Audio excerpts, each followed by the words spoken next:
Je suis certain que la plupart d'entre vous ont reconnu cette musique. Mesdames et messieurs, aujourd'hui c'est du lourd, du très lourd que l'on va attaquer. Car aujourd'hui nous allons parler de Jaws, que vous connaissez sous son titre français, Les Dents de la Mer. Connu aujourd'hui pour être le meilleur film de requin jamais réalisé, Les Dents de la Mer fait partie de ce que j'appelle personnellement des Golden 10. 10 films dans la réalisation de Spielberg qui sont des chefs-d'œuvre, des films incontournables et que n'importe qui a au moins entendu parler.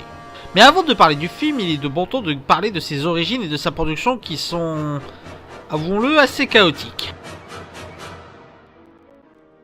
Tout commence en 1964 lorsque Peter Benchley lira un article sur un requin de 2 tonnes pêché au large de Long Island.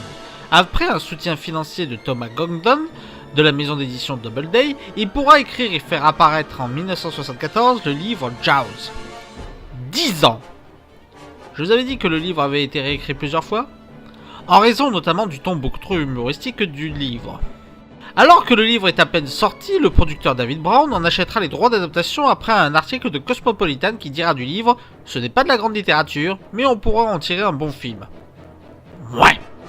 Plutôt léger la raison de l'achat. Putain alors, j'achète l'idée, gamin.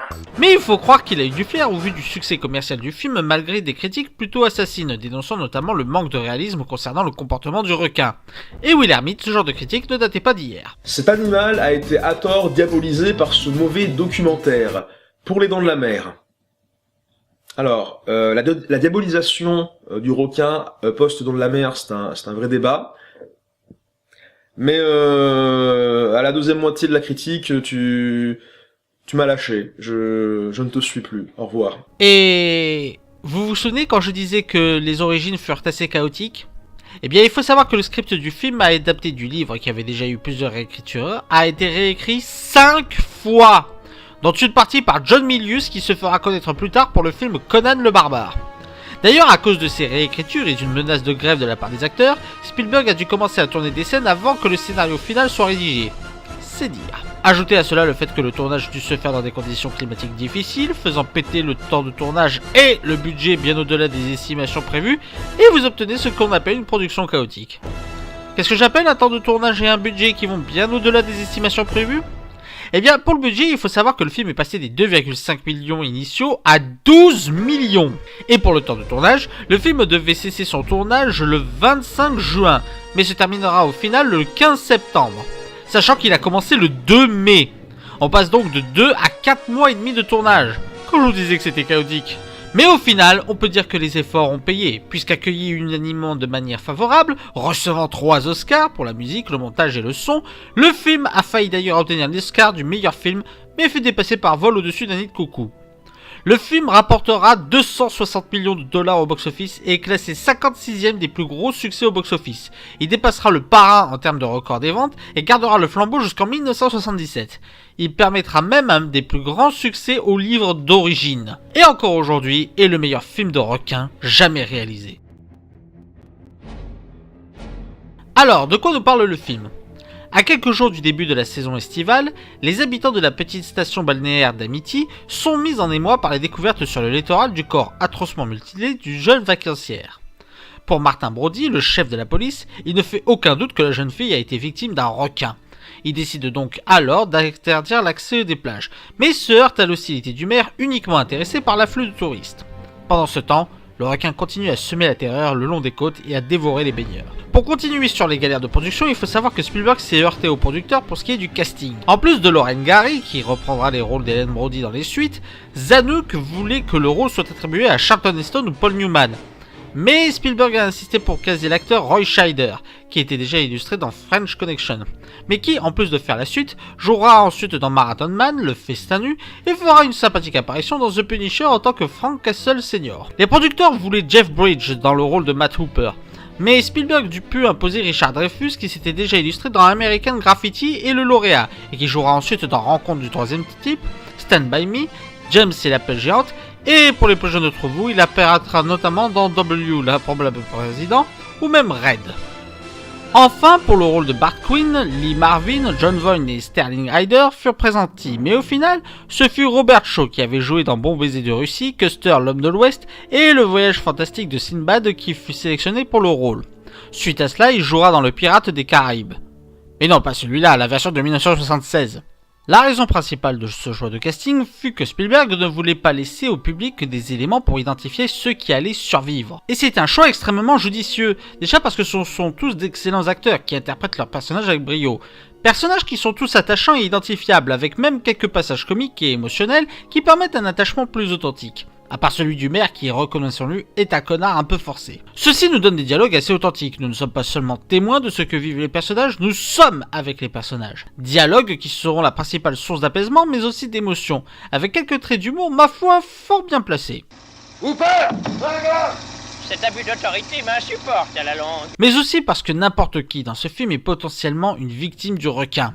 La seconde attaque nous prouve que personne n'est à l'abri, que s'il faut buter un gosse, alors le film butera un gosse. Le scénario du film est divisé en deux parties, la partie Amity et la partie Orca. Je pense que c'est surtout pour jouer sur deux peurs distinctes. La première partie va jouer sur la peur de ce qui sera la victime, tandis que la seconde va surtout jouer sur la peur de où est le requin. Spielberg a toujours cette colère envers la société américaine qu'il pense qu'à son profit et à son propre nombril, sans se soucier de ce que ressentent les autres, avec un tacle vraiment violent envers le gouvernement. Ça donne un côté un peu connard forcé sur les personnes, mais bon, pourquoi pas. Le film se rajoute une couche d'authenticité en ayant une écriture intelligente sur son sujet, notamment en faisant référence à des faits et des concepts authentiques qui augmentent l'immersion dans le film. Je vous jure que ce choix de mots n'était pas fait exprès. Mais clairement, les deux plus gros points forts du film sont sans nul doute sa musique et sa mise en scène. La musique, vous la connaissez certainement, elle est iconique, notamment son intro. Et c'est mérité, car elle donne vraiment une impression de menace qui approche. Ça commence d'abord par des notes lentes qui apparaissent, comme donnant l'impression d'une ombre qui rôde et qui disparaît aussitôt.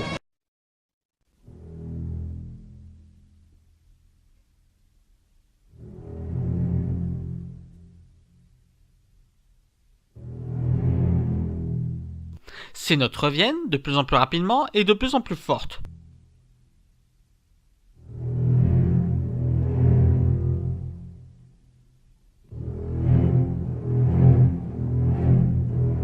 Jusqu'à ce que la menace se confirme et s'approche inexorablement de vous jusqu'à l'attaque.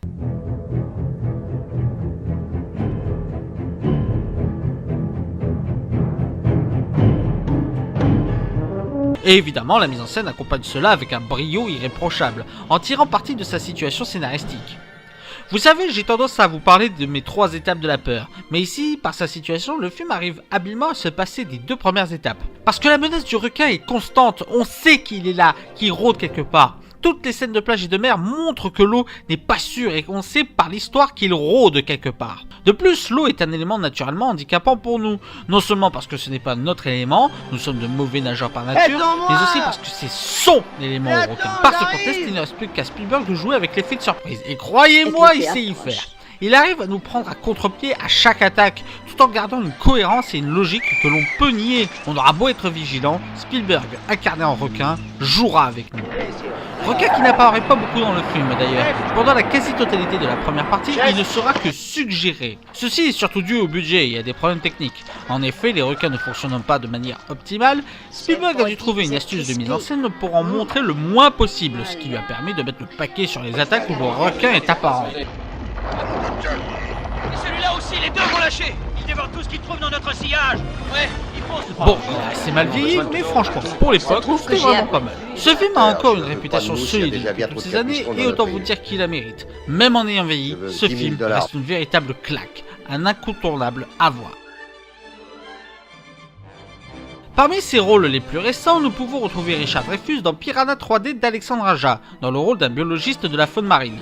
Piranha 3D, qui est un remake de Piranha qui a été inspiré par Les Dents de la Mer. Mon Dieu! Tout est lié! Vous ne vous êtes jamais demandé d'où venait le nom de Bruce dans le monde de Néo? Eh bien, c'est un hommage encore une fois aux Dents de la Mer. Bob Météi, qui avait travaillé sur 20 milieux sous les mers pour la pieuvre géante, avait créé 3 faux requins de 8 mètres, et ces requins furent nommés Bruce. L'ouverture des Dents de la Mer a été inspirée d'un autre film de culte, La créature du lac noir. En effet, durant la scène du bal sous-marin, la caméra se place de temps en temps du point de vue de la créature. Au vu du succès du film, une suite en était prévisible, et Les Dents de la Mer est même devenue une saga de 4 films.